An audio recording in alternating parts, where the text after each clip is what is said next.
Welcome to the UIUC Talkshow. Our goal of the show is to introduce you to the most interesting people with the most interesting ideas. Today we have a very special guest, Dr. Antonson. Welcome. Thank you. Good to be here. We're glad to have you here. We were very impressed. So we attended your presentation almost a month ago. And something that we usually attend a lot of talks and things on campus from any department, any fields. And something that you were able to do very well is your presentation. And there was something about how you did it that kept us very engaged. Maybe the storyline. So maybe do you have a strategy? Just walk us through how you did that presentation. And it really was, even though personally I knew very little about the topic you presented, and at the end, I could actually understand what you were thinking, what you wanted to do. So just walk us through that, through your thought process through that. Absolutely. Well, first off, thank you, because it really, in a profession like being a professor, you do a lot of talking in front of people. Even so, throughout your training, normally a professor will have a PhD. Sometimes there's postdoctoral training too. So this public speaking was actually something that I, through my undergraduate training, realized made me really, really, really nervous. And so when I got to graduate school, that intensity was, heightened tenfold, because there's a lot more pressure to perform and, say the right thing and, not embarrass yourself. And you also have to be talking in front of people who know a lot about what you're talking about.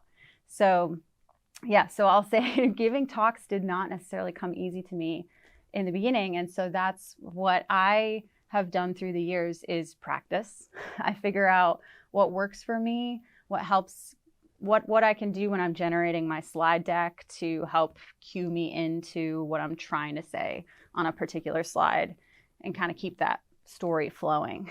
I've also taken a lot from watching people that are good speakers and understanding oh my gosh, what they just did right there, I can use that, and I can, try at least to incorporate those kind of tactics. So, and then the biggest thing for me is I was not really great at it to begin with.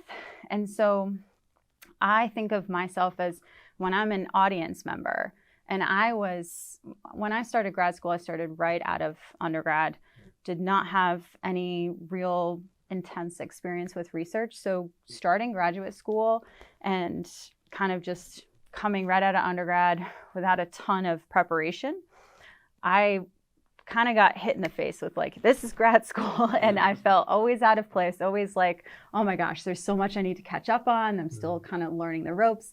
And so it was hard for me to really feel like if I were in an audience for a talk like you both were, when I didn't know anything about it, I just felt oh my gosh, I need to do better, right? I need to teach myself more.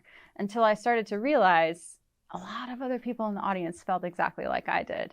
And that's how I frame my talks now, is I want everybody who knows, very, very little about the topic to get something from what I'm delivering, and to still make it relevant for the experts who are on the other end of the spectrum who know a lot about what I'm talking about, and I can also engage with them. So yeah, it's taken a lot of work and a lot of time for me to develop these skills, and it's something I'm still learning and still perfecting, for sure. And I think being able to make it entertaining and also inclusive in a way, that's also an art. It's a skill that very few people have. Yeah, I think there's a lot of scientists, a lot of people who know a lot and are brilliant, and the communication and social skills are not always there. And you have to work on it, right? It's not something that might come naturally to some people. And so I do consider myself more of an extrovert. I'm very visually oriented too. So I like to make my slides visually engaging. It's something that anchors me as a speaker throughout the talk, but also when I sit through talks, I enjoy slides that you can tell people have thought about, how does this look when you project it, rather than let me just convey the most basic, pieces of information. Making it enjoyable for me is also part of the fun too. How often you get the feedback from people, the people you present in front of? Because I'm sure that also helps you a lot in knowing what to do better. Yes.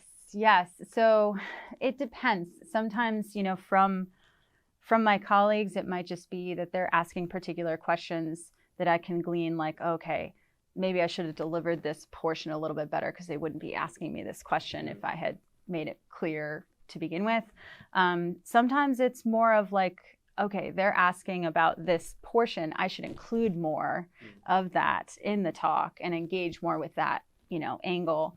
But yeah, it's not always often that you do get real feedback, especially when it's just, the further you get along in a career like this, the more often you're invited to give a talk. And then whoever invites you to give a talk is going to, of course, be like, thank you so much. Your talk was excellent, right? So you're not necessarily going to get, really, really constructive feedback in that sense necessarily. A lot of it is indirect, so you have to pick it up in a sense. It reminds me of a phrase that people don't know what they want, and you need to kind of tell them why. And sometimes even people that are asking questions is also an indirect sign that maybe the way how you presented it was in a way that they just did not care at all, for instance. Right.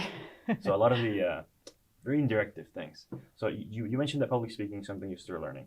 But what do you feel like you've mastered, and what other things you feel like you're still learning? Gosh, I think I would hesitate to say that I've mastered really anything, and that's part of the fun of a job like this is doing research and teaching and being involved with mentoring students. And I'm, as a pre-tenure faculty, I'm pretty early on in my track.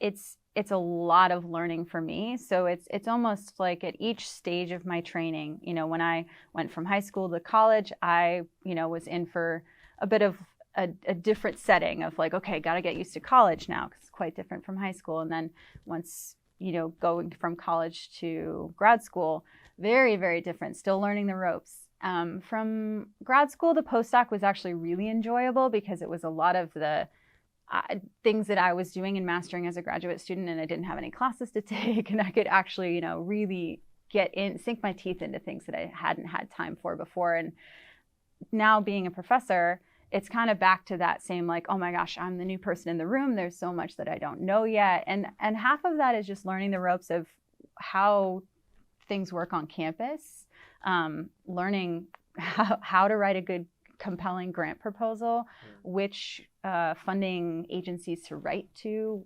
where my work will hit the right targets, who's going to be interested in doing work like this, who will be collaborators that I would want to work with.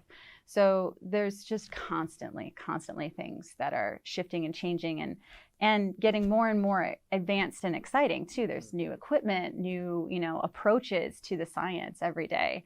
So it's on the one hand a lot to feel like you have to keep up with, but on the other hand, it's one of those jobs that every day is kind of new and different and exciting. So I think that's one really fabulous thing about saying that I don't necessarily consider myself a master yet in anything, and I'm not sure if I will ever really get to that point. And maybe that's kind of why I've found my way into a profession like this. Like sometimes we look up to these people like you, professors, and we feel like, oh my God, these people must know everything. Yeah. But oftentimes they have the same feelings as students. Absolutely. I would absolutely emphasize that because there's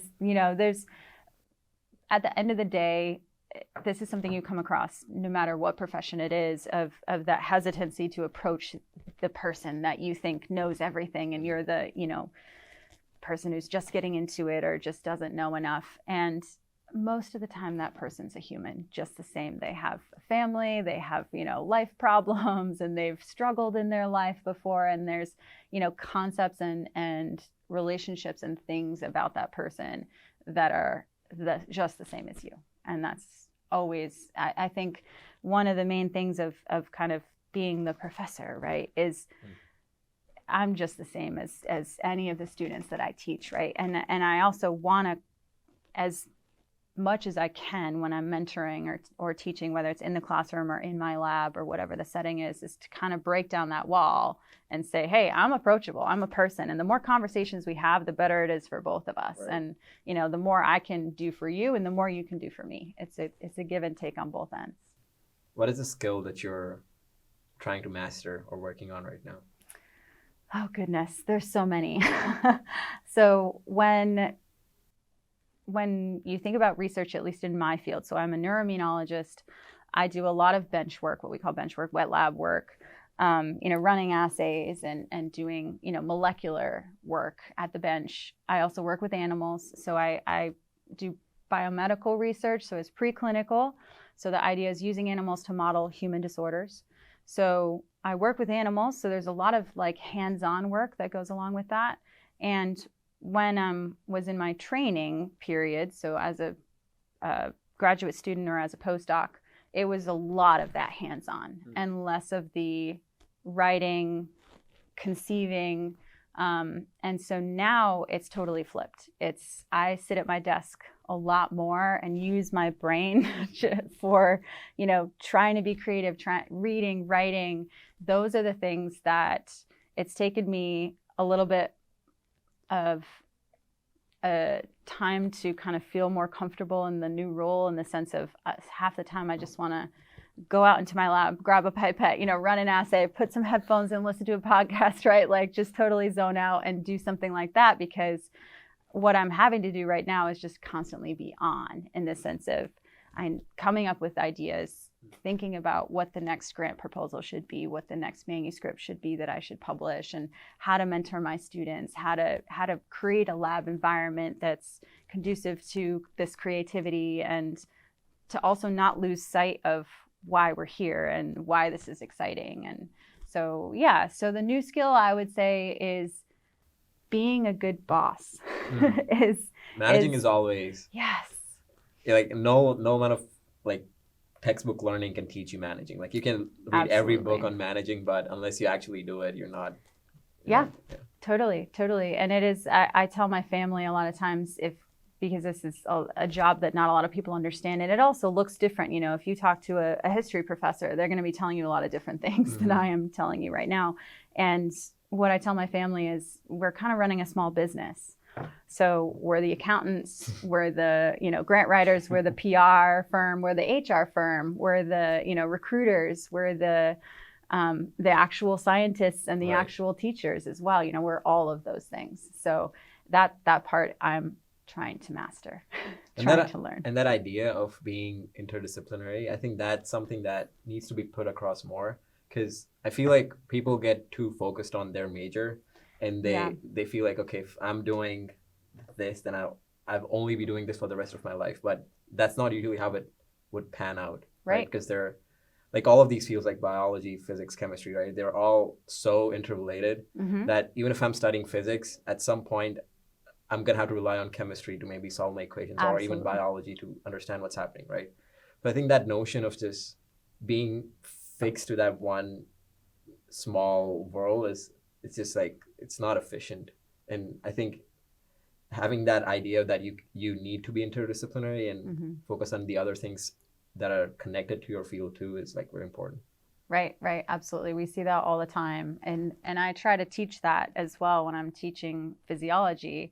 I try to say, look, we're talking about biochemistry right now. We're talking about how oxygen and CO2 is regulated in the bloodstream, and how gas exchange occurs, and what regulates hemoglobin's affinity for oxygen or for CO2. All of that is relative to chemistry, to biochemistry, to also to the bigger picture of how does respiration, work in a mammal, in a mammalian system. And you're absolutely right. When it comes to applying those skills to an actual profession, a lot of times it doesn't matter how good you are at the science of it. You still have to also be able to kind of function in a way of meeting deadlines, managing your time, interacting with people, being efficient as a group leader, but also a group member. And it's the list goes on. We touched on your research, and I do want to get there. But before that, I'm really curious. You were born, now you're here. What happened in between? Like, what did you grow up doing that led you to what you're doing now? Like, what do you think you were gonna do? Yeah, that's a great question. And I actually really like answering this one, because I think it's another one of those things that we're talking about, viewing your professors as, they know everything, and they've, this is what they do, so they have to be an expert. And we are experts, but a lot of our paths meandered before we ended up where we were, and I'm definitely one of those. So I went to college as kind of pursuing environmental science, but I was a biology major.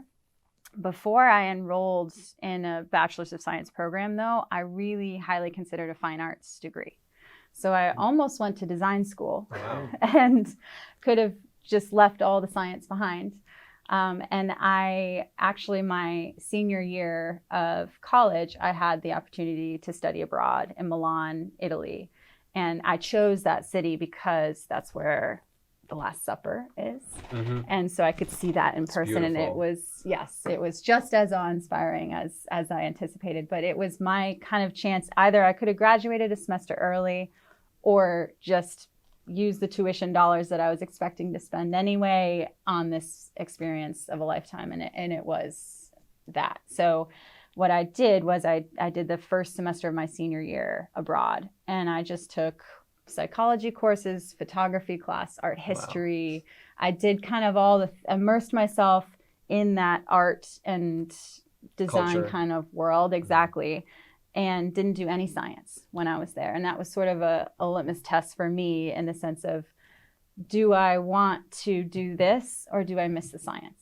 And at the end of the day, I missed the science. And so when I came back, I thought, I can always do science as a job, get a paycheck, and then do art on the side. And so that's what I went with. So I left college thinking I'll probably get a master's degree.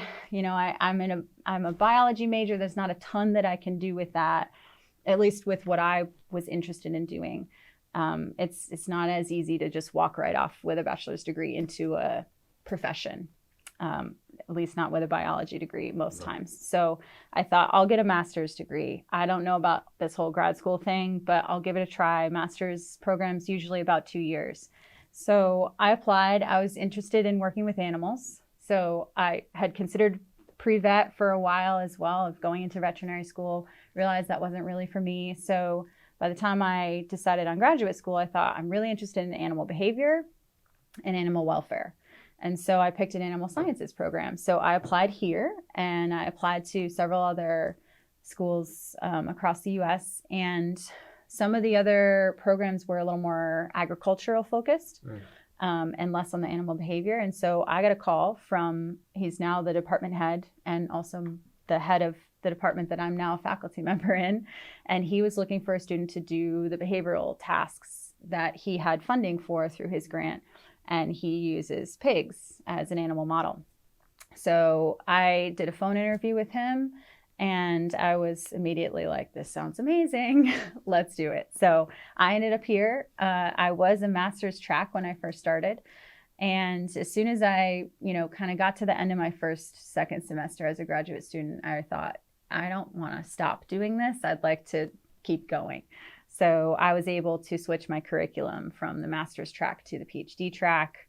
And so, by the time I was finishing up with my PhD, I had considered, so one of the biggest questions in graduate school is, do you go into academia or do you go into industry or government? Government's another one that doesn't get as much hype as industry because industry's got the paychecks. Right.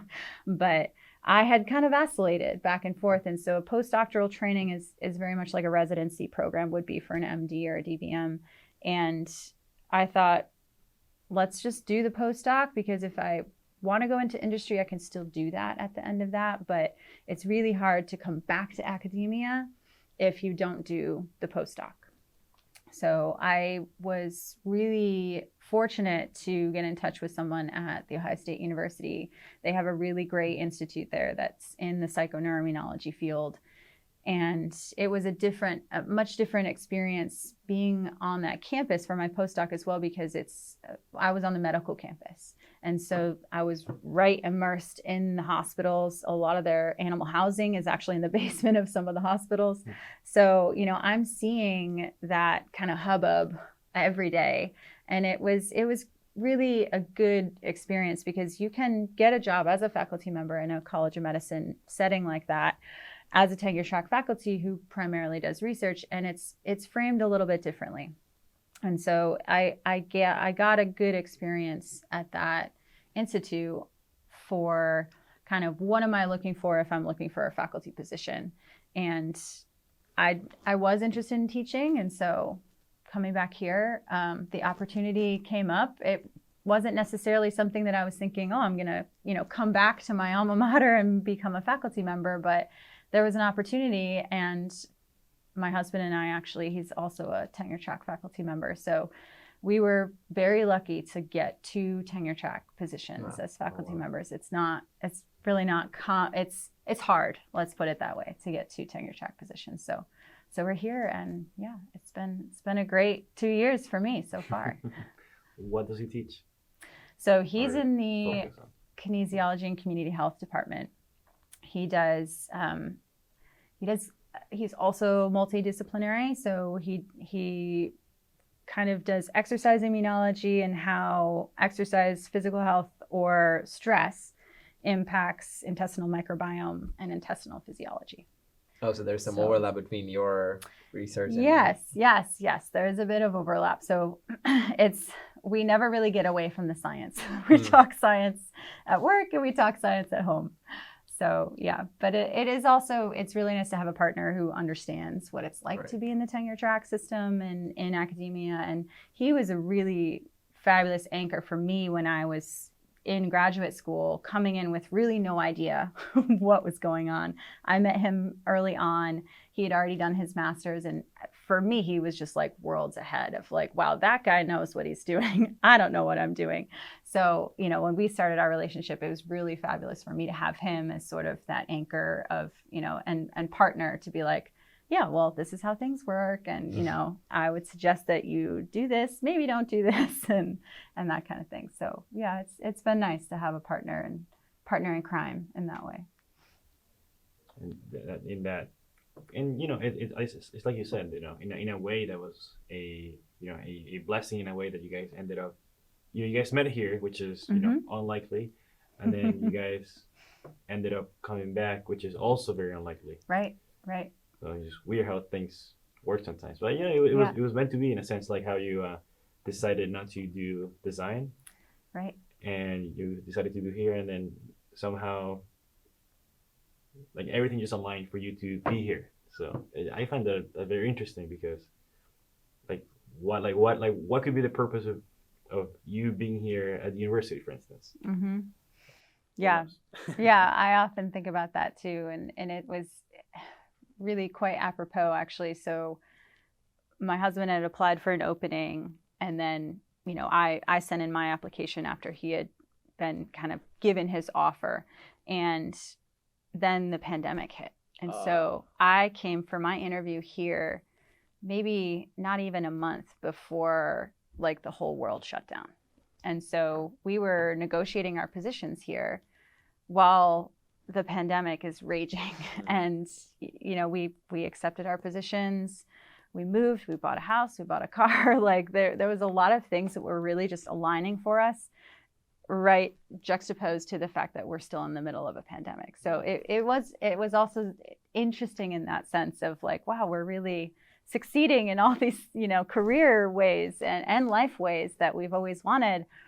And what an odd time for all this to come together. Looking back, do you see that as luck, as randomness, as a blessing? How do you make sense of that? Yeah. I think it's a lot of things. I think, so establishing relationships and networking with people, maintaining those relationships is really important. And that's one of the major reasons why my husband and I are back here, is because of the people that we met when we were here. And so a job opening became available in the same department that my husband had trained in during his PhD. And so he was one of the first people that the department notified, saying, we want you to apply for this position. And so it's things like that, really, that I would say, there are tangible examples of how it pays off to, make relationships, meaningful relationships with people when you have that opportunity, and to maintain them as well. And not just for the leverage, sense of things. I'm not saying like, oh, well, we played our cards really well, right? It's just, we didn't necessarily envision this either. It's just things, started kind of falling into place, and, the opportunity came around, and we think about it in the same way we think about any other opportunity.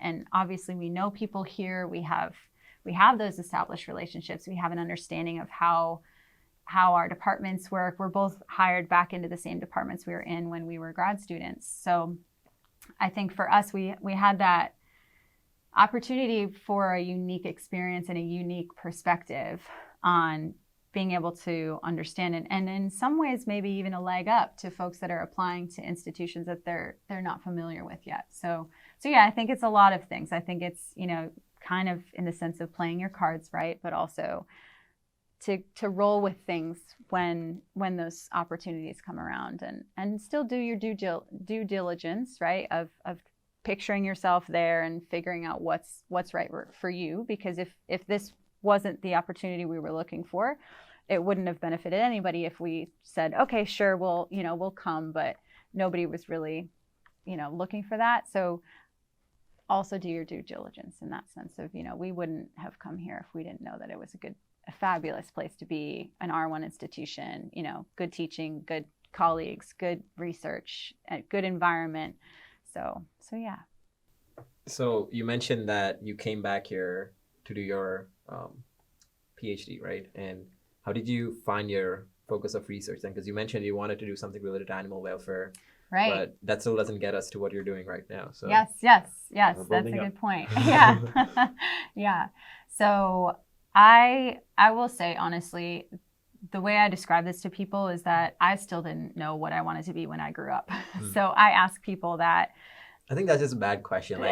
Like some people have like glorified stories like, oh, I was 6, I knew that I wanted to be like an astronaut or an engineer or whatever. And like, sure, but yeah, in some ways I think it's still glorified. Like you never know fully. Like you always have these moments of doubts and like other things that can lure you in some direction. Absolutely. Yeah. So that's what I tell a lot of my students, even when they're still in grad school, because that was the case for me. Is I was still figuring stuff out when I was in grad school. And so, I think having that open mind, and also you learn so much about yourself going through training experiences or internships, or just as if you keep the door open for opportunities and experiences, you'll learn a lot. And especially if you put in the work, the more you're going to get out of it too. So I think the best way to describe how I came in as a student was very naive, very not so much, I'm trying to find the right term, not so much immature as much as just I hadn't really figured everything out yet. Right. And so that was part of the experience for me. So I thought, animal behavior, animal welfare. I do a lot of animal behavior still, and that is still very, very exciting for me and a passion of mine. The welfare I'm involved in every day, honestly, because anyone who works with animals, you have to abide by the way that things have been designed for research. So we are equitable, or we are, doing things with a very stringent set of rules to make sure that welfare is maintained for those animals. And so, so I kind of have touched into both areas that I had been interested in the first place without really knowing that that's the form that they would take. So, yeah. And I think, would I have been happy if I'd gone to a different setting?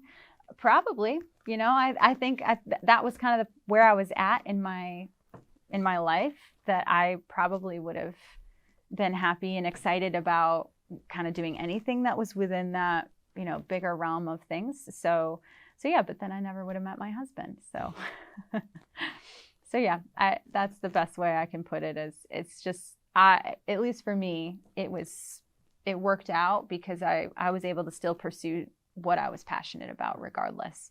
The really big important thing to keep in mind, I would say, for everyone is always tune in to yourself, because if you're kind of thinking, I'm just going to see this through, I really am not happy, but I'm here now, and, let's just finish it. I would say, especially for a graduate degree, that's your career. You're investing in your career. So if you're not satisfied, if you're kind of, really thinking, I'm not sure I want to do this, that is really a time you're already an adult. You're thinking about adult things of, what your career path is. If you want to start a family, where you want to move and settle and all those things, you start thinking about that around that time. So for me, I was interested in everything. If it happened that I really wanted to pursue something else, I probably would have finished with my master's and then gone on and pursued something else. So yeah, that's a long-winded way of answering your question. This is the second time you mentioned that being in touch with yourself, knowing whether something is right for you. Mm-hmm. How do you actually know that? How do you think of this question, and what do you actually do? Do you know? Yeah. Oof. Yeah, that's a big one. So I think I talk with a lot of people. So I talk I have a very close family. I have 3 sisters. Wow. I'm also a twin. So I'm really close with my twin sister. So for me, I probably have, that one person who's just me in another body, right? So we're very close. And if there's anything that I have uncertainty about, I just call her and we talk it through, and the same, vice versa for her. I do have my other sisters are older than me too. So I've always looked up to them. They've always been those role models. And then my mom is just phenomenal. So she always instilled in us as women that sense of independence and sense of, if you don't do it for yourself, no one else is going to do it for you. And that, it's really, really important to be tuned in to your own happiness, your own mental health, making sure that you're making time for the things that you enjoy, and don't get so caught up in your work or, whatever it is that you can kind of lose yourself. So yeah, there's no easy answer in the sense of how I know that I'm checking in with myself, other than I do make time. And it's really hard now when I have so much going on. I can see the difference, I think, is a good way of putting it as well, of when I've made time for myself. And for me, that the way that looks is doing yoga, reading a book, taking time to cook, doing the things I enjoy, exercising. Sometimes for me, the best thing to clear my head is just go out and, do some sprints, really run it out. I was a runner and, all growing up. And so I've always kind of been active that way. And it's a way for me to kind of, clear your head. Exactly. Yes. So there's things that I do that may not be what everyone else does. Right. So figure out what do you enjoy? Where do you feel most you? And make time for it and tune into yourself. And journaling has helped me in the past as well. It's something my twin sister does a lot. And yeah, just talking things through with people as well, of even if you're talking on paper, right? You're writing something out. It's similar in the sense of you're kind of doing a mini therapy session with yourself or with whoever you're speaking with. So yeah, it's a hard one to answer, but I would say just the big picture is make time for whatever it is that feels right to you and be consistent about it. Yeah, in a way, how I see it is that you cannot really know, but in a way, we all know already. Like, yeah, it's like when we ask a question, oh, okay, I need advice on something. Like, in a way, we do know the answer already. And sometimes we're just looking for self-validation or right, just confirmation. And I think that anyone with a little bit more of self-belief, they know what they want. They know what they love doing. It's just more. It's about kind of tuning out the world and just listening to your heart. Yeah. I think a lot of societal factors do play a role in Oof. I'm sure you would have experienced a fair share of that too in deciding what you want to do, right? So. Yeah. Though absolutely, societal pressure is no joke. And the reason I was kind of reacting to what you're saying too is the political climate right now in this country is polarized, right? And no matter which side you're on, you can feel that. And right.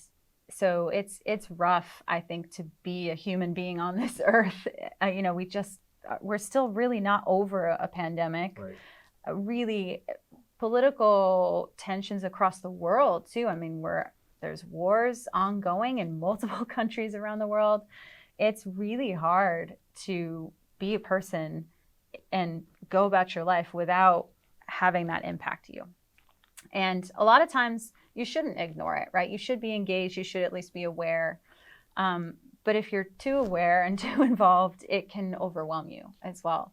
So yeah, I think there's a lot of that self-assuredness that you were referencing of tune into that as much as you can if you can identify it. And especially if it means that you feel like there's societal pressure in one direction, but you'd rather go the other way. You're not the only one feeling that way. That's always something that I always think about and something that I've learned is I can't be the only one who feels this way. And it's hard sometimes to remind yourself of that, but Right. It's absolutely true.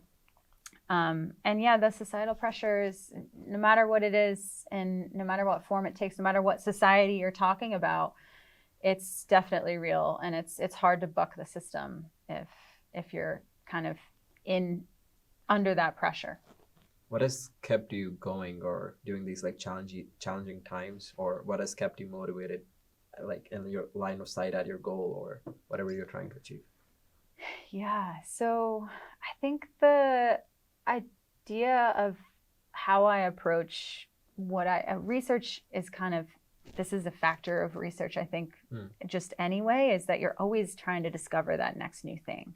And it's not like I'm making groundbreaking discoveries or I'm like, hey, this is a protein that we never knew about before. Here it is. I don't do that kind of science, but there's still things that we don't know about. And that just makes me excited. And so I think even when it becomes challenging, and especially when it becomes challenging, I like to kind of take a step back and reassess, kind of spread everything out and try to remove my own pre-existing notions about those things or emotions about them or perspectives and see them for what they are. If it's, oh my gosh, I have all these deadlines, or I'm trying to teach at the same time as doing research and grant writing and all these things and it's overwhelming, the best thing for me is to take that step back and say, here's what I want out of this, and here's what I want for example, for the students that I teach, here's what I want for them. And if I'm not my best self, they're not getting what I want them to get. Right. And so that's one of the things that's helped to overcome stressors. And it's so hard. It's really hard. I can sit here and talk through it, but that doesn't mean I'm really good at putting it into practice all the time. But yeah, I think that there's always, for me at least, I have enough of an assurance of this is exciting for me. This position that I'm in is exciting. And I get to do some really awesome stuff every day. And as long as I don't lose sight of that, that's enough to motivate me no matter what it is. Yeah. That's fair. Yeah, step by step. Yeah, exactly. And there are some days when it sucks, right? There's definitely some times when you're like, what? Why did I sign up for this job? You doubt yourself. Yeah, right. Self-doubt for sure. Or it's just sort of like, oh my gosh, little things that are kind of getting in the way, things you didn't expect, problems come up, and not every day is a fun day. But I think, at the end of the day, there's way more fun days than there are non-fun days. Is your twin sister an artist or a scientist? Ooh, great question. So a little bit of both. She's, I would say, not scientist in the same kind of traditional way that I'm labeled as a scientist, but she's a health coach. She has gone through a lot of different careers at this point, and having landed as a health coach now, she did anthropology as her major in undergrad. And so for a long time, her goal was to work with training dogs for veterans, therapy dogs. Wow. And so she's always kind of been in the more art end of things. I think of psychology and sociology, anthropology is more of the art side of things. And then the science side of things is the real, like, here's how your metabolism works, here's how exercise, here's the benefits, and here's how it all wraps into your mental health. And so I would say she's you could label her as a scientist in the sense of that's her profession, more so. But yeah, she's always, I think, been a little bit more in tune to having kind of a balance in her life in a much more intentional way than I've just sort of been like, I'm in the system and I'm going to follow it through, right? Like I've been lucky in that sense as well, of like, I got into a really good graduate program. I performed well while I was there, and I got into a really nice opportunity for a postdoc. I was on a fellowship. Not everybody gets that. And then I was offered a position as a faculty member. So if you break it down like that, you know, that there's nothing that says any of that was easy, but I just kind of, you know, followed step by step. And my twin sister has been a lot more of like searching and figuring out, you know, what she likes, what she doesn't like. And some of it along the way was a little bit harder for her as well, of finding a job, thinking this is great for a little while, but then realizing it's not what she wants. And so it's been a little bit more of a turnover before she's ended up where she wants to be. So everybody takes a different path. And it takes a lot of courage to do what you did. I respect her so much. When she was, you know, when she started being a health coach, it was during the pandemic, and she tried to start up essentially from scratch on her own. And so she was selling herself as a coach, but trying to sort of brand herself. And she was running her own small business, right? Just like I said, now is what I have to do. And holy cow, she had to do it all from scratch. And at least I have kind of a structure. So absolutely, I think of what she does as a lot harder a lot of times than what I do. It's funny, your website mentions your sister to be the hip sister. Would you agree? So she lives in Austin, Texas. And that's just like a little bit more hip, I feel like, generally, than Champaign, Urbana. But yeah, I mentioned that as sort of just to be funny, but also that I think there's a lot of similarities between the two of us. But I think she's always kind of had a little bit more of that free spirit, I would say.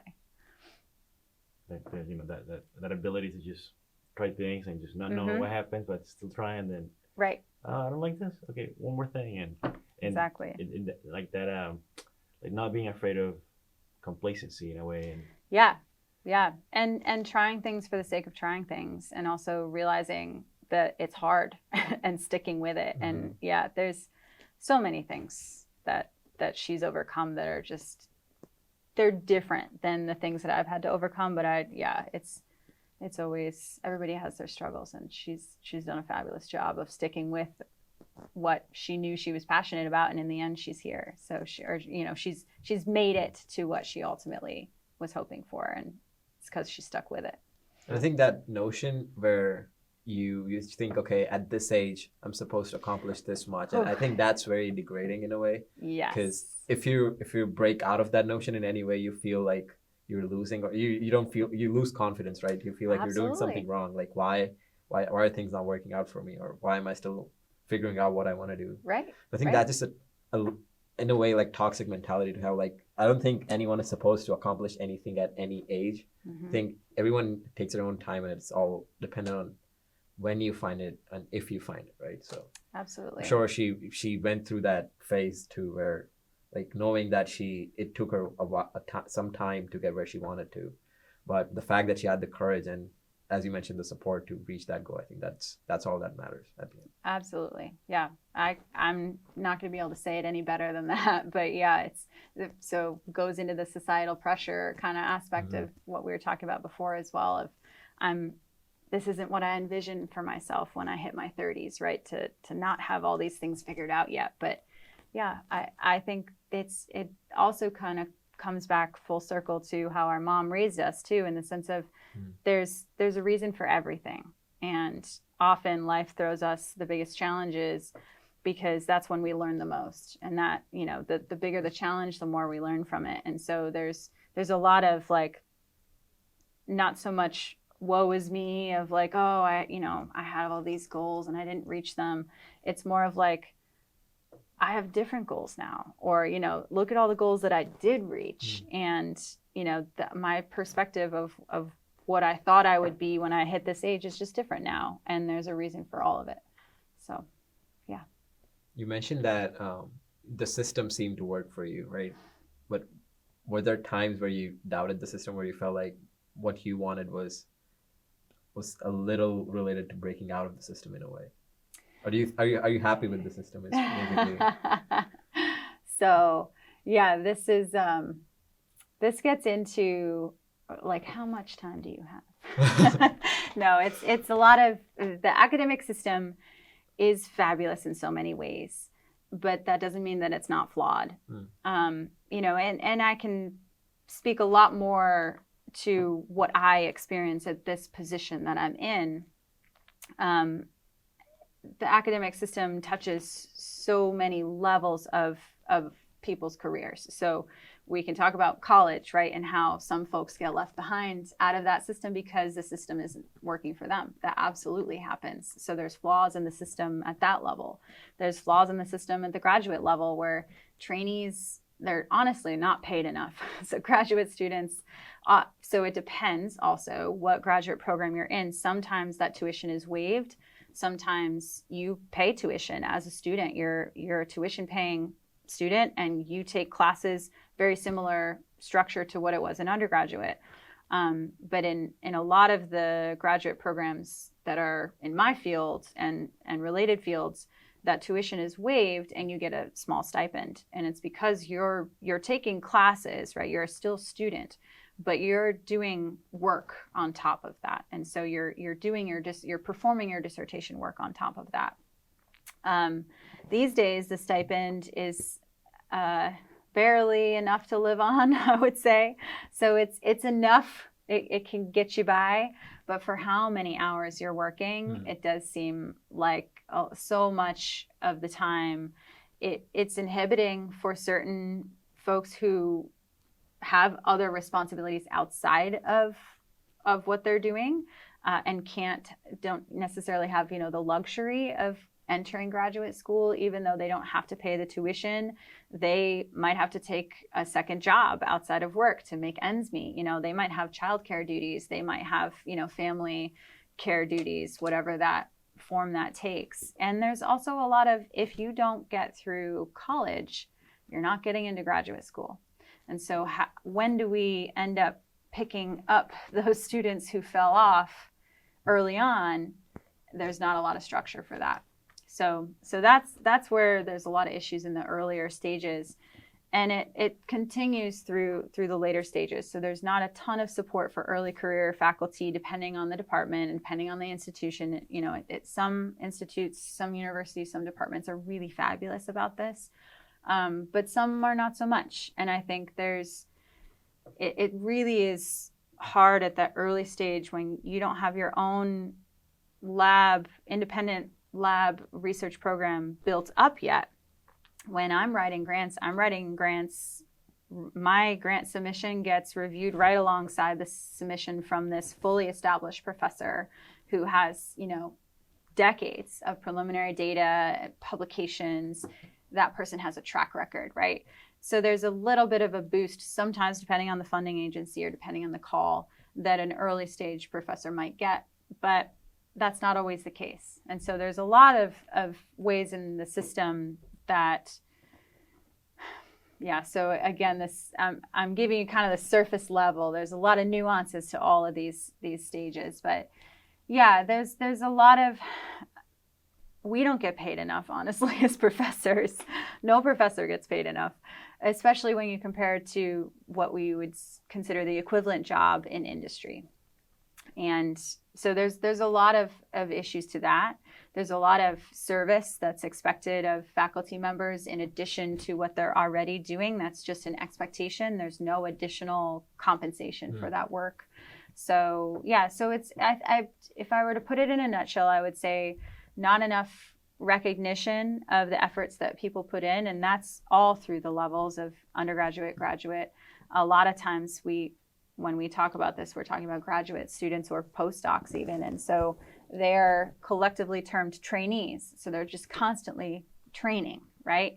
And so we have this sort of apprenticeship style in academia still, where even early stage faculty members, we're in, you know, pre-tenure. Until we get tenure, we haven't proven ourselves yet, essentially. And I appreciate how that system was set up, and I understand where it came from, but I think there's factors within there that are no longer relevant to how modern we've become at this point, and the types of funding strategies and things that are out there these days. It's just, it looks quite different than the classic apprenticeship style that it was built on. So what needs to, like, how can you change it? How can you make the change happen? Yeah, so I think it's strength in numbers and playing the long game.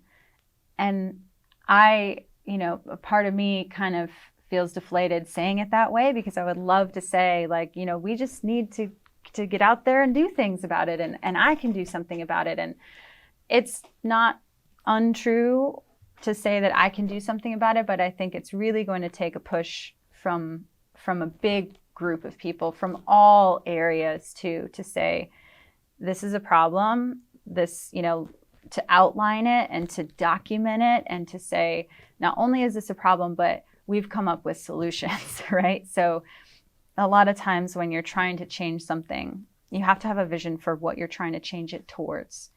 And it's hard because there's a lot of different visions for what would work and what wouldn't work. And for example, when grants get reviewed, they're reviewed by a panel of experts, and there's a recent push towards maybe we can anonymize the submissions. So when my grant goes in, and I've got 2 years barely under my belt, and I'm getting assessed right up against the person who has 12 years under their belt. If they didn't know who we were, they could just assess the science and we'd kind of be on a level playing field. That's the idea. Problem comes in when we have to still prove that we are capable of doing the research that we're proposing to do. And so that starts to get a little bit harder when this person's saying, well, I've published this many papers and here they are, right? And then suddenly they're not anonymous anymore. And same thing, it doesn't matter which one you're looking at, but it becomes difficult in some of those ways of like, okay, well, what if we did this? Well, there's problems with proposing that. And a lot of it comes down to salaries too, of, how can we give better vacation time and, treat our trainees as more than just trainees. Right. And that's complex. That's really complex. A lot of times, if I want to hire, a staff scientist or a research specialist or a postdoc, it's the university HR that dictates how that job is essentially laid out and what the salary, areas are for that person and what the benefits are that they qualify for based on the title.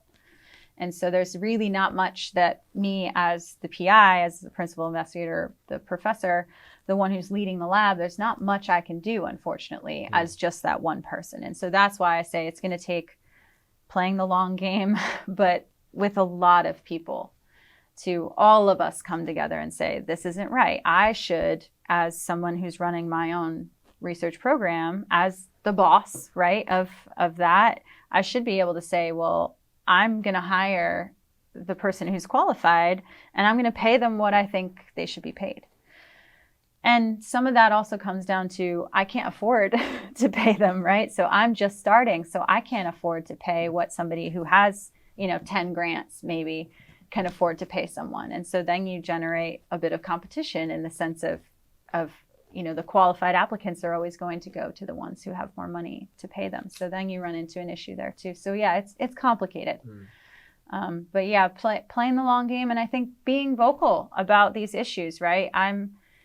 Maybe 2 years ago, I wouldn't have had a ton of confidence to sit in front of you in a recorded session and say all these things, but I've seen enough of it, and I know where those cracks are and where things start to fall off. And you can see a lot of it in the fact that there's a huge push across the nation now within academic systems for diversity, equity, and inclusion. And there's a push in a lot of other institutions as well, but within the academic institution especially, we're realizing we've lost people along the way. Why don't we have enough diversity in leadership? Why don't we have faculty members on our staff who are as diverse as our student body?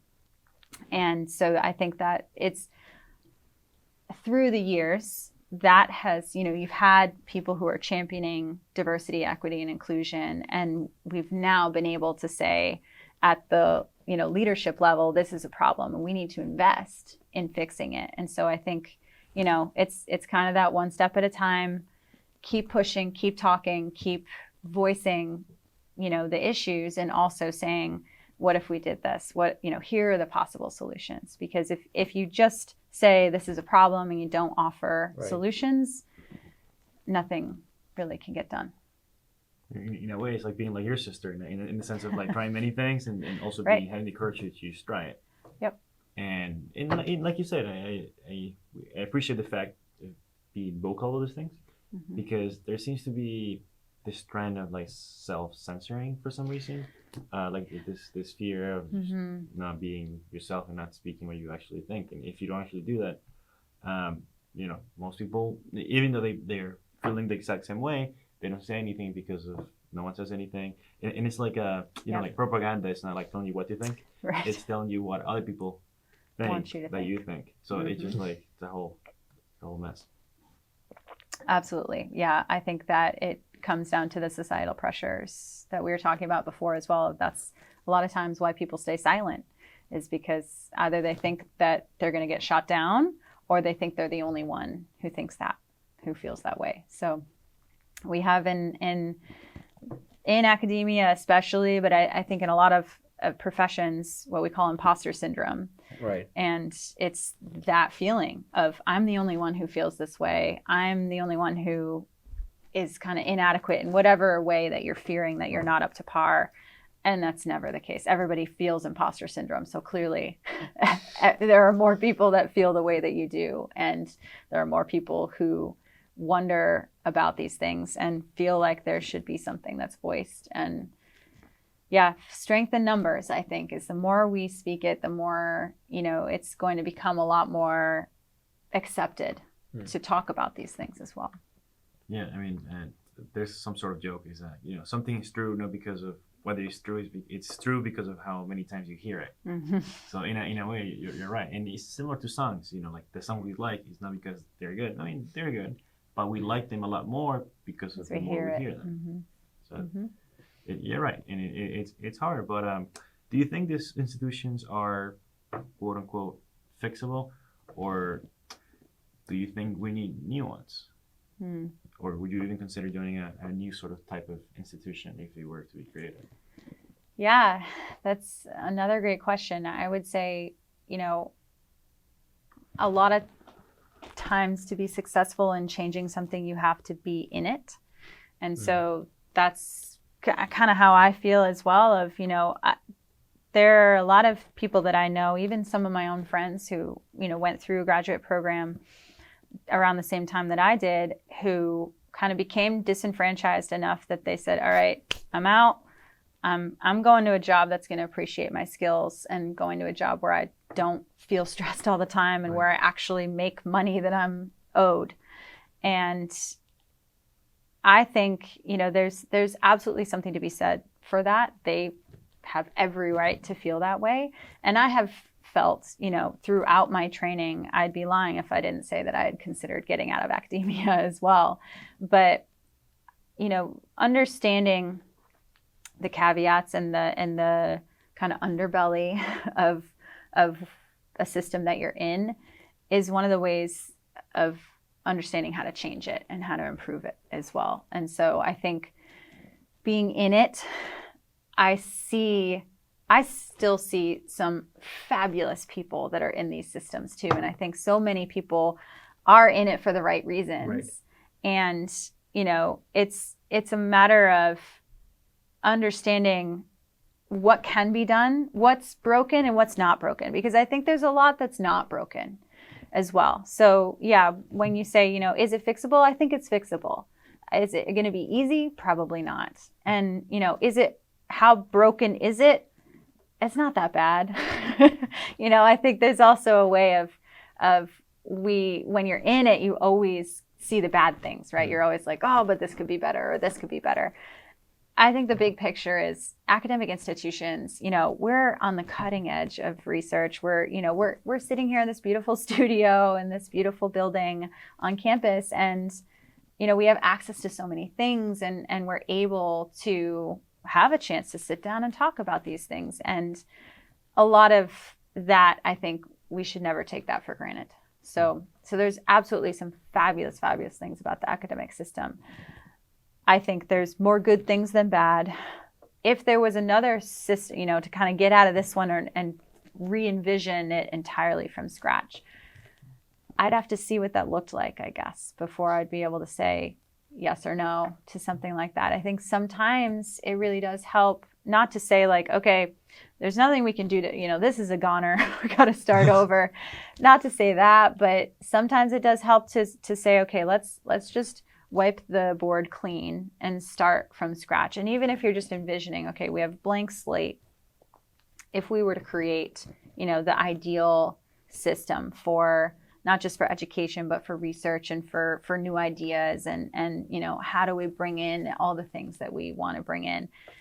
Sometimes it does help to do that from scratch. So, and in a way, that's also a way to force the institutions to reinvent and do that, because a lot of the time, interchange, not as much, but once there's a strong competition, it's working, so I'll switch up.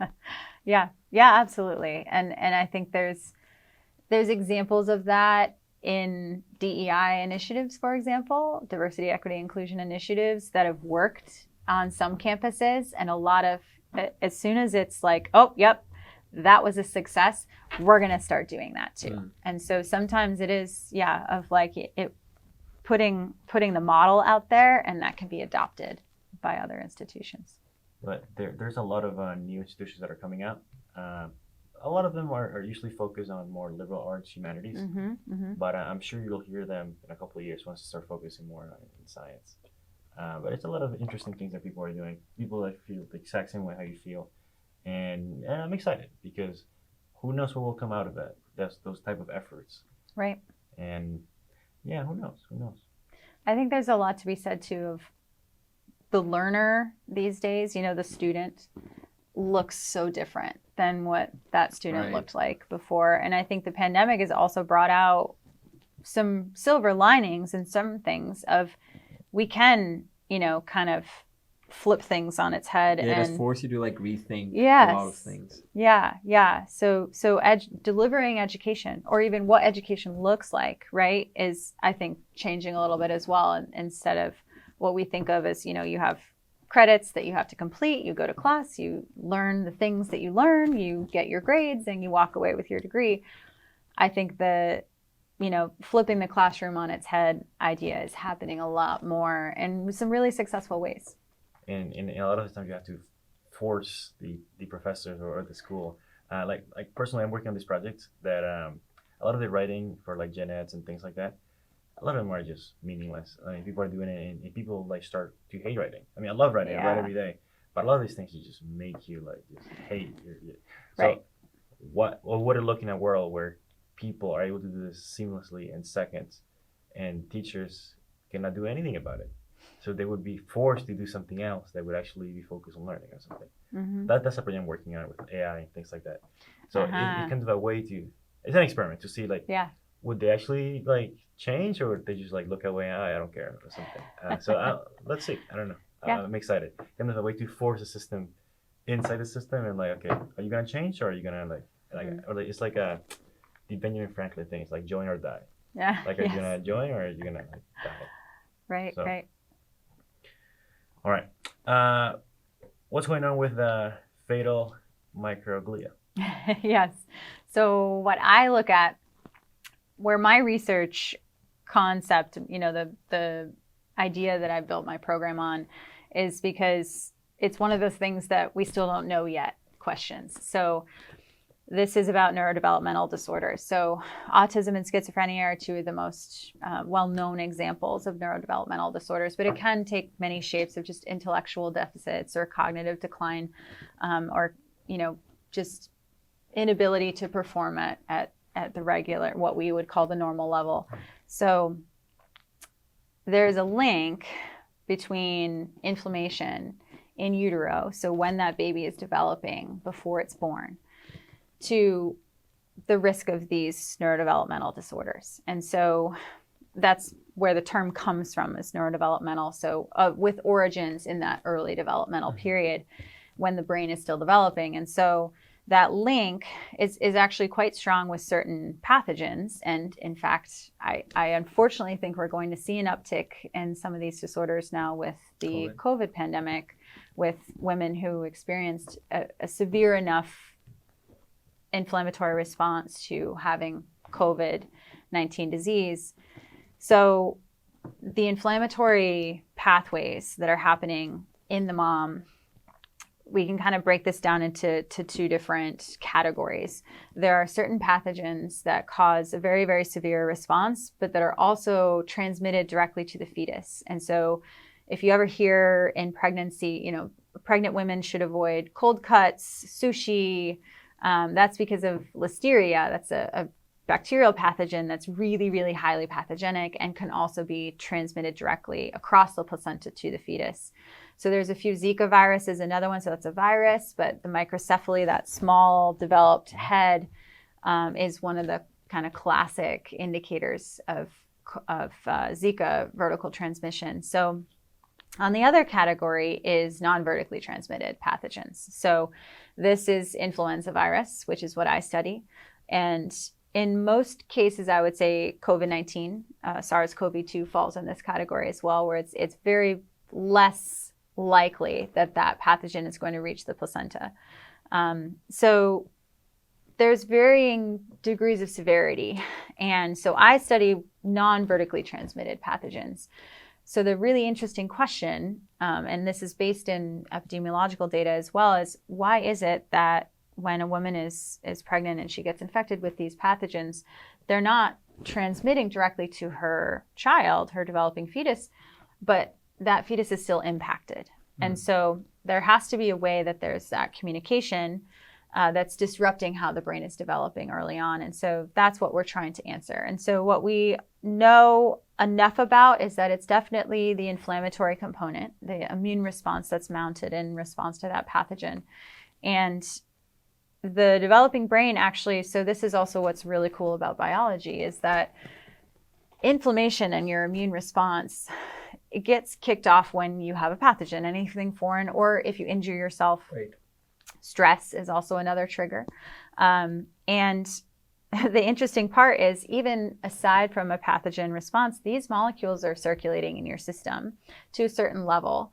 And so they're also produced and circulating in the fetal system. And developing neurons respond to them, and actually these signaling molecules are used quite differently in that early developmental period. And so these cells in the brain, these early neurons or microglia, are able to respond and are actually, that immune kind of profile helps dictate how that brain develops. And they're there during healthy neurodevelopment as well. And so this is the idea, is if we're tipping the scales in one direction or the other of those inflammatory signals because of the maternal immune response, what is the consequence on how that brain develops? And so that's the question that we're trying to answer, is there a kind of a permanent way in how these neural circuits are forming, because this is a really critical period for that brain growth and development, that can lead to lifelong, kind of deficits in circuitry function in the brain that manifests as these neuropsychiatric disorders. So it's really complex, because autism and schizophrenia, they might have some crossover in the sense of how the pathology itself is defined. The actual, if you look at the brain of a schizophrenic patient versus the brain of an autistic patient, there might be aspects that are similar, but there's also aspects that are quite different. And one of those is when the disease manifests. And so schizophrenia, it's generally an adolescent or early adult onset. Autism is much, much earlier. And so there's a lot that we don't understand about those disorders themselves as well. And on the clinical side, we're still figuring out Can we intervene pharmacologically? You know, are there drugs that help with the symptoms of these disorders? And there's a genetic component that's also highly complex. There's an epigenetic component that's highly complex, but it's not enough. None of those are enough to explain the disease fully. And so the fact that we still don't even really know how the disease itself forms and manifests makes it even harder to figure out how, you know, what we're looking at can be risk factors that could trigger something like that. So that's where the question comes from.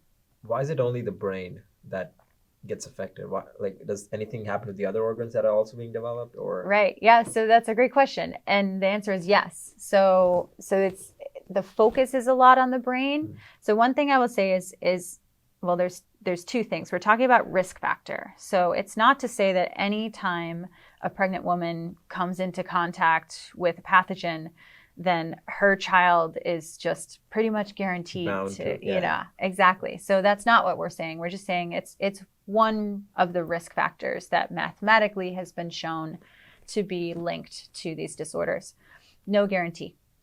And then the second thing is it's subtle, I would say, is, you know, the changes that we're looking for, it's not as drastic as a lot of the changes, for example, that I was talking about with the vertically transmitted pathogens. And that a lot of times that shows up as actual congenital malformations. And so that microcephaly is one great example.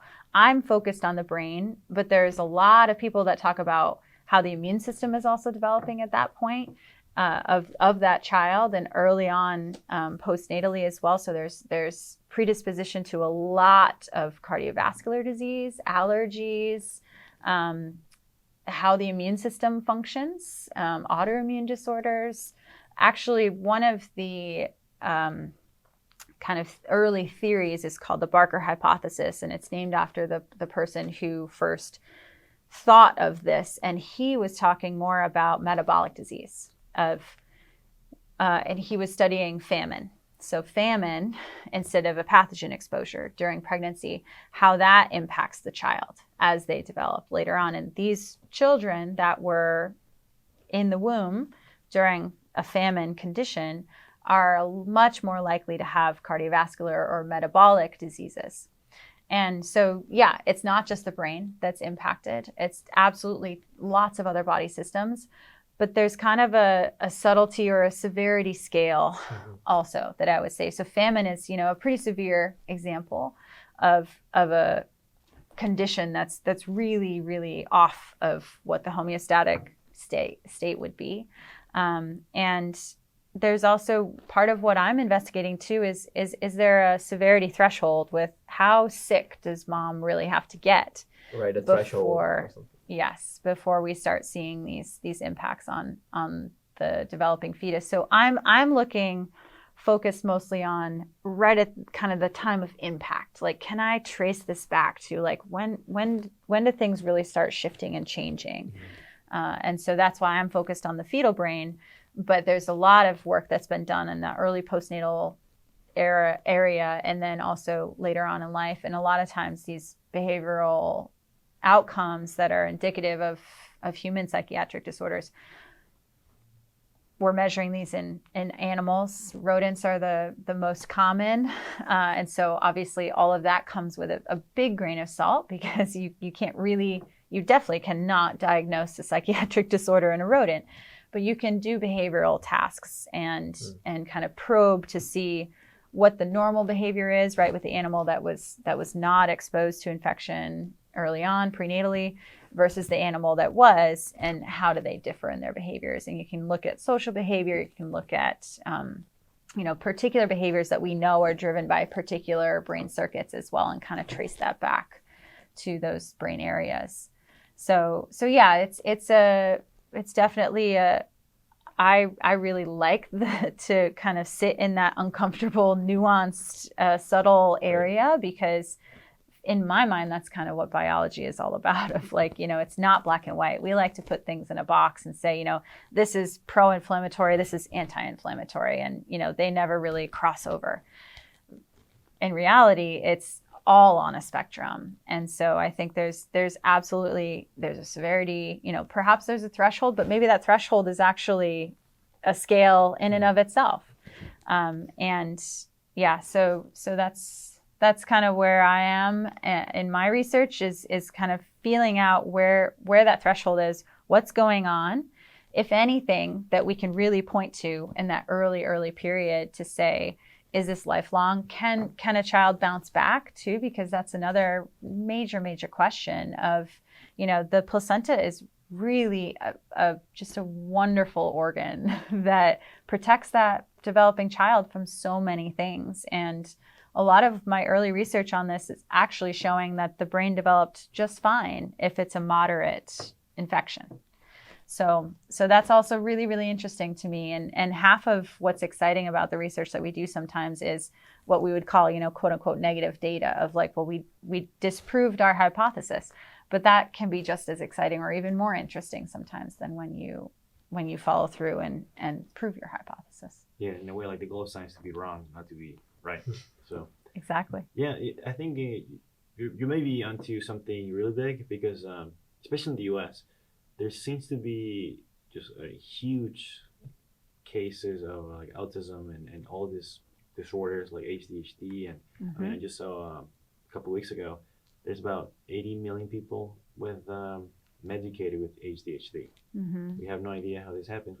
We have no idea. I mean, there were factors like all the lead that was like emitted in the 1900s, and all of those factors also played a role in this neurogenetic like disorders, and like people are seeing the effects now. I think that's why it's more in America, because a lot of like industrialization and all of those factors also played a role in how the babies that were born now will turn out, because their parents were affected when they were born. So yeah, transgenerational toxicology is a whole, there's so many factors, right? I study pathogens. I mentioned stress. I had done some of that in my postdoctoral work.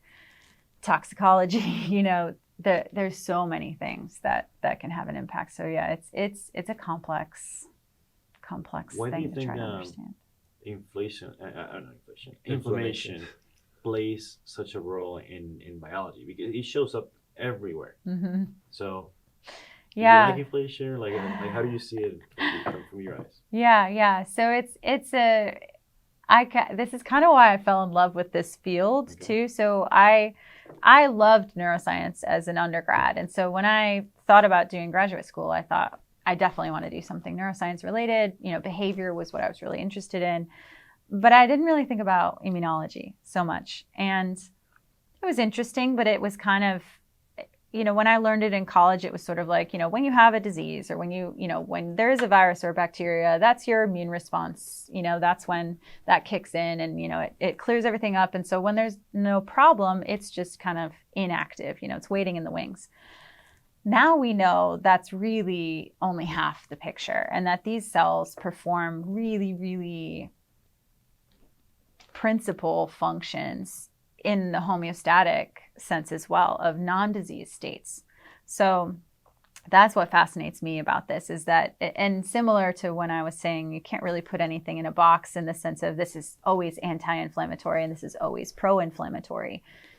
I think what's half of what makes it exciting is that's not true, and that the immune system is always alert, right? You can talk about the sense of, a lot of times when the immune system is taught, your immune cells are your soldiers, they come in and they defend the body. That absolutely happens if you're exposed to something, and there's basic sickness responses that you can point to in the fever response, and if you're vomiting or that kind of thing of getting rid of that pathogen and the stages that takes. But I think the idea of inflammation is even more prevalent these days because of what we have developed as a society, as Homo sapiens. We've developed way faster than the evolutionary kind of catch-up growth can maintain. So we've grown up in systems, the species has developed we still utilizing things that we would have utilized in the era of like hunting and gathering and like early, dark ages of early civilization.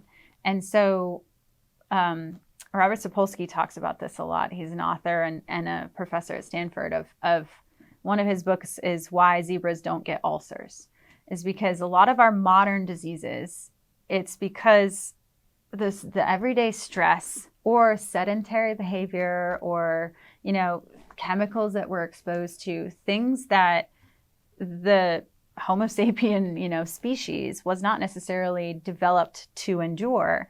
We were developed to be able to, kick in our system. If we're running away from a lion, our stress system is going to kick in and we can get away from that lion. And then we go about our day.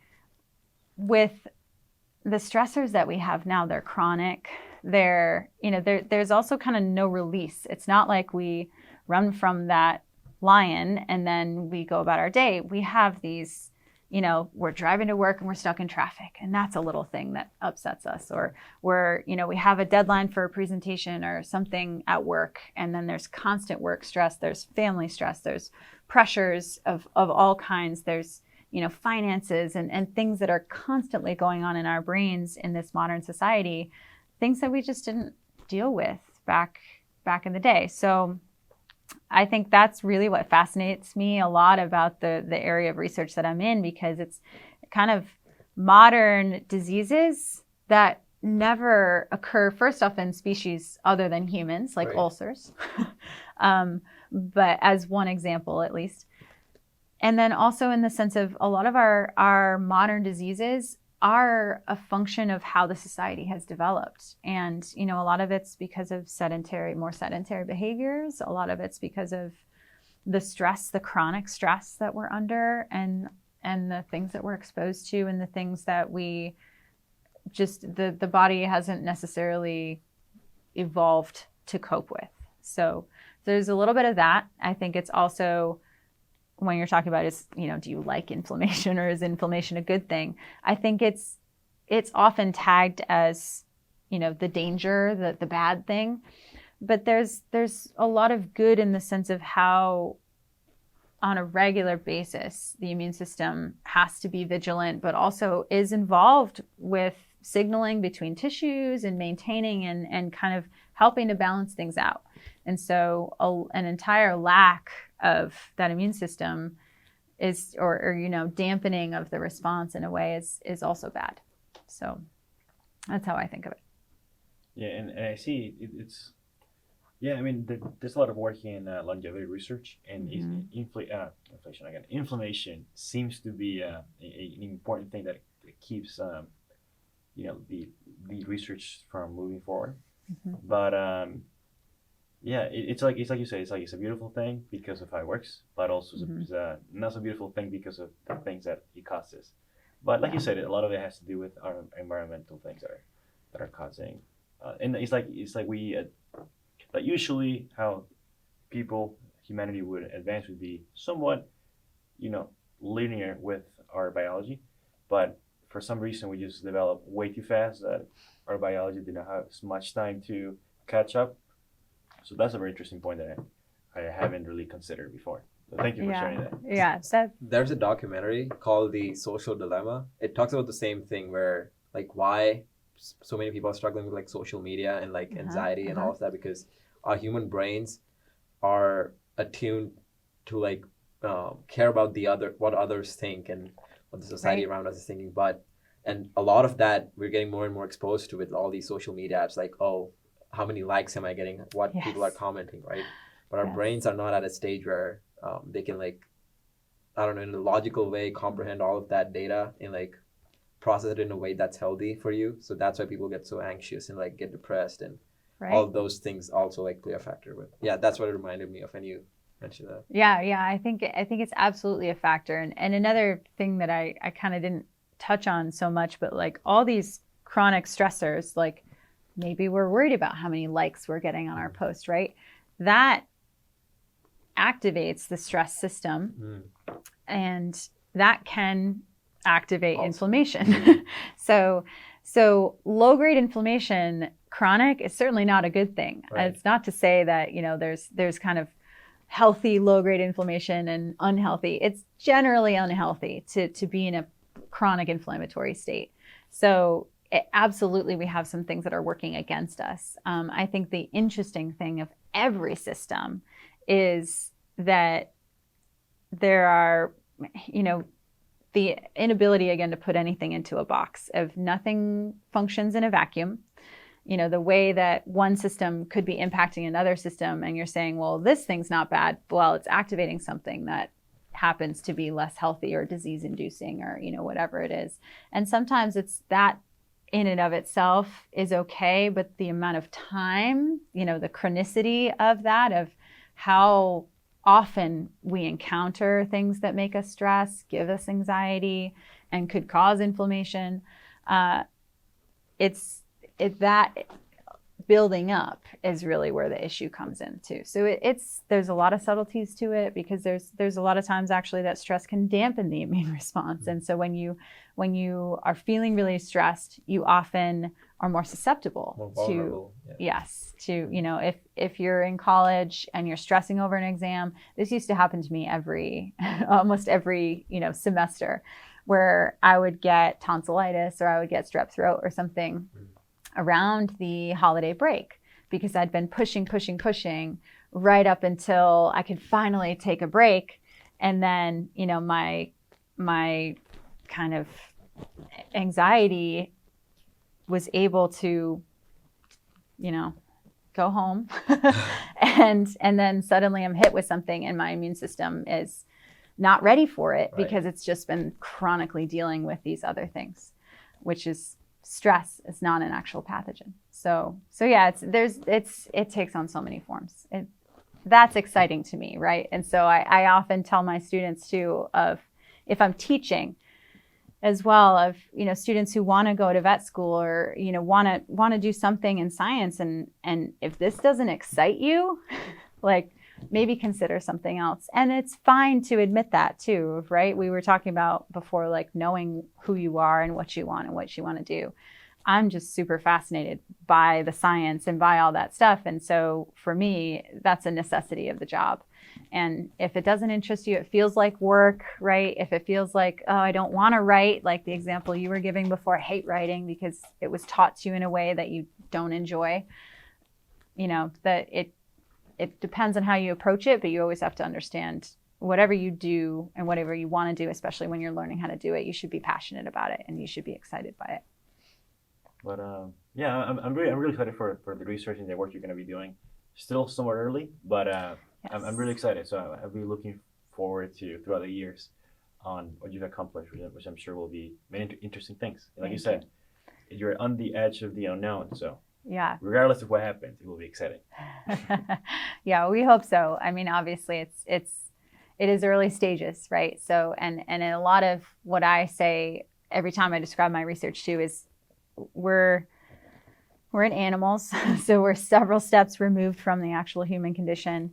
And what we study is really hard to study in humans as well. So that's why we're doing it in animals. So it takes small incremental improvements before we really see, a big change in, drug discoveries or things like that. Or I think they're going to be a little bit further down the road, but it's still, those incremental steps are how we get to big discoveries.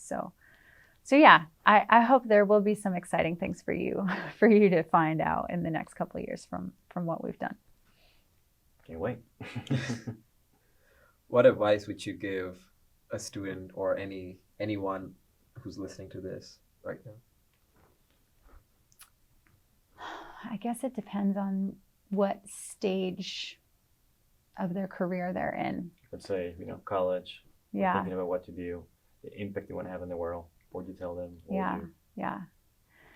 Well, so college, gosh, it can be really overwhelming. I think the idea of getting the grades so you can get that GPA, so you can get to that dream job that you want, or if you want to go to further schooling, go to grad school, go to law school, go to med school, whatever it is, that GPA matters a lot, right, on paper.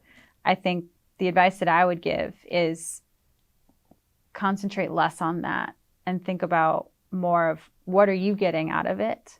Are you still living your best life? Because college is one of the most fun times as well in your life. I think you're away from home, you're with your friends, you know, you're kind of have that camaraderie, and you also have so many opportunities in college. And so I mentioned studying abroad.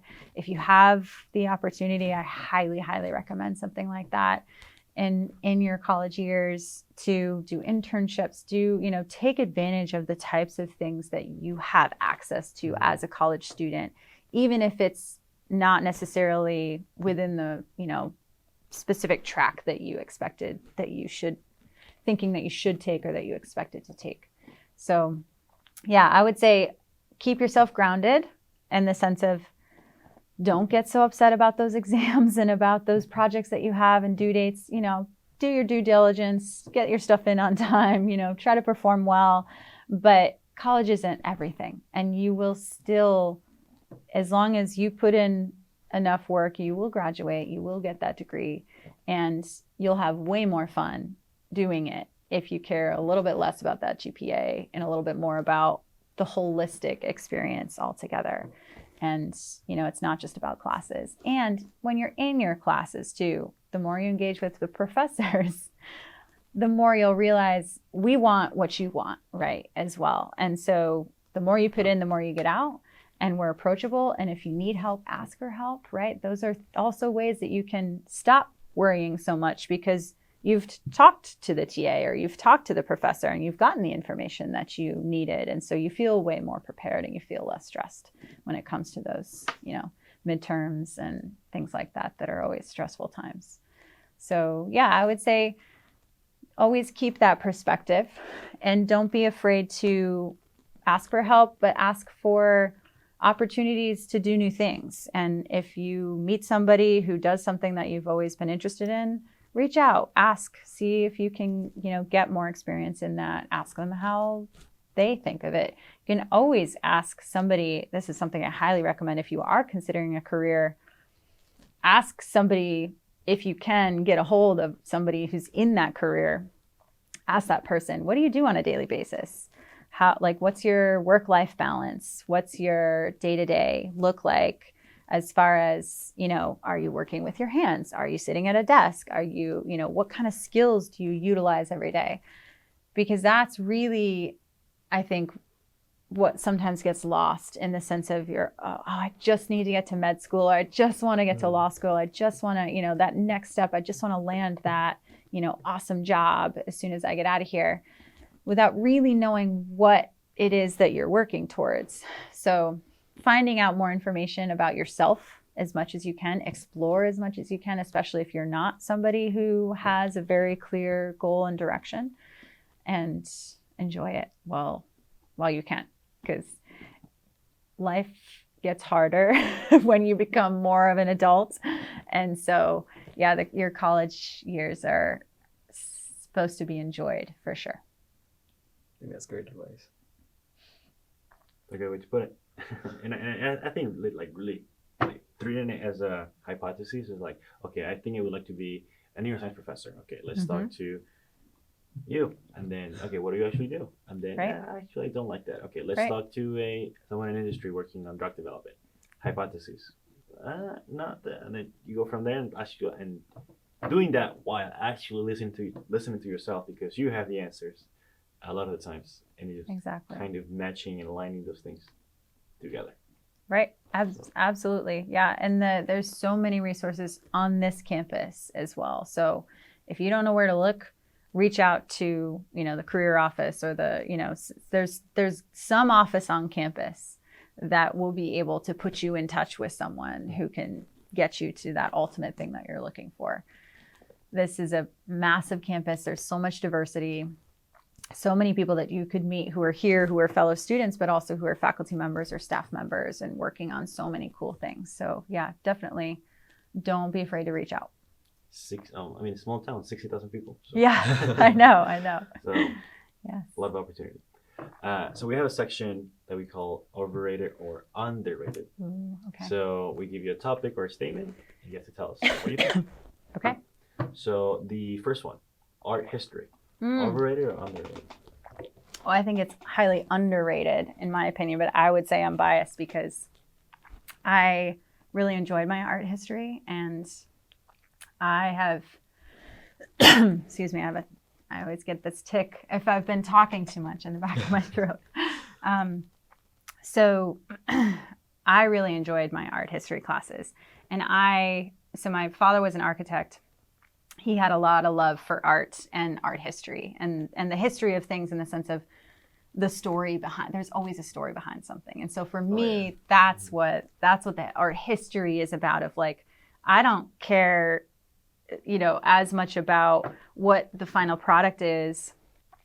It means way more when you know how it was created, why it was created. Exactly. Yeah. So I think it's underrated. Yeah, I'm also taking an art history class right now, and I love it because it gives you so much perspective on how things come to be. And I've been writing a book I've been obsessed about flying things. So like, okay. And so I've been writing a book about it. And there's one thing I'm inclined to start from, which is the history of things. Mm-hmm. So now I've been writing. So last week I learned everything about drones from like the history, technology, how it works. Mm-hmm. This week I'm focusing on rockets. And I always start with the history because without the history, you cannot put it together in a concise way. Right. But once I know the history, I know the timeline, okay, at this time the jet engine was also invented, which means they also had the technology to invent truss and these things and World War II. And so it just gives you such a context. So I think like our history, if when taught in a unbiased, neutral way of what it's actually about, great. I mean, such an underrated class. So I completely agree. Next one, Neuralink. So you're going to have to refresh my memory. So Neuralink is basically one of the companies which Elon Musk started, and their goal is like, it's a brain implant. Okay. And they did like a presentation on a pig once and a monkey once. Like a monkey was playing a video game, just it was in their implanted the brain, and the idea of that company is more geared towards the people with paralysis or all those problems, right? And they can this implant can help them regain that mobility in a way. Sure. So but if you don't know much about it, I don't know how you can answer, but yeah, so I'm glad I asked you to refresh my memory because I was thinking of something else, more science related. Well, I guess it's all science related, what you described as well. Yeah, I'm quite fearful, honestly, of things like that now because I just don't think the research is there yet. We really still don't even know. We can kind of map certain circuits, but we still really don't know how the whole human brain works in concert enough, at least, to really go towards manipulating it yet.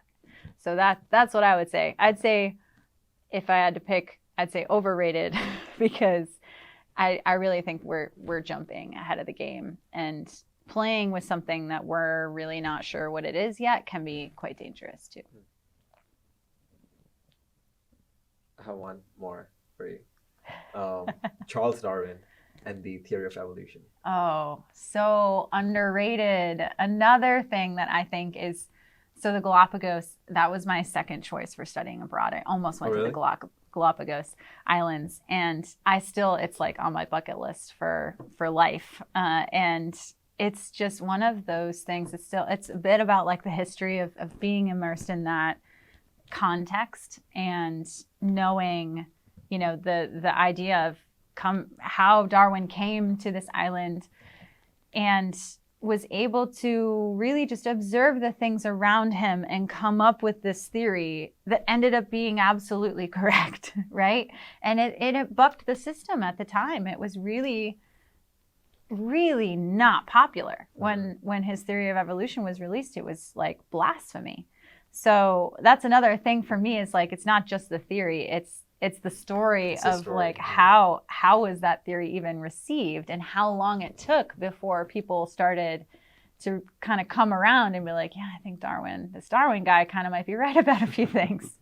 So, and I think Darwin himself was actually quite an interesting and talented person. And I think of him as, he was a bit of an artist. He was actually sketching out, the different beak sizes on these finches, and he was a thinker in that sense of just the in the whole way of out in nature, observing things, you know, sketching them and kind of trying to just understand the world around him and coming up with a theory that is the right theory. So yeah, I have a lot of respect for him. I know there's, you know, that he might not have been the best person ever, but he had, yeah, right. Everybody has their flaws. So yeah, I think underrated, especially because, I mean, I love biology, but I just love the idea of how evolution works. I mean, it really is survival of the fittest. And if you understand why we need to have diversity, biological diversity, you appreciate so much more about life and about the world around you and about the different things that we have available to us. And I think humans in general, especially in society today, it's really hard to lose sight of the fact of the amount of destruction that our societies have caused to the world that we live on. Mm-hmm. And, you know, global warming, we still got global warming or climate change deniers out there, and it's political and it's polarized and it's all the things that keep us up at night, right? And so I think if more people appreciated it, we'd have a lot more awareness of this is a planet that, you know, through evolution, we've become, as a species, the dominant species on this earth. And if we don't realize the impact that we're having on things, we're not going to have this earth for much longer.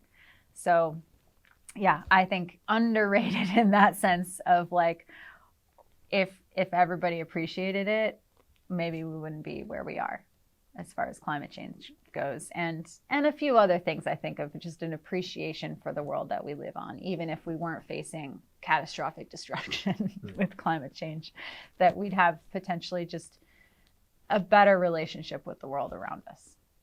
You know, we started with stories, and we circle back to being able to tell stories, which I still think, and I will say it again, you do have a talent of being able to say things or tell stories around things that is very interesting. I find that very interesting because not a lot of people has that charisma, perhaps, or that ability to say things. So I think that would be a great place to end. And it really, thank you so much for coming and talking and sharing your story. So thank you both. This has been a lot of fun.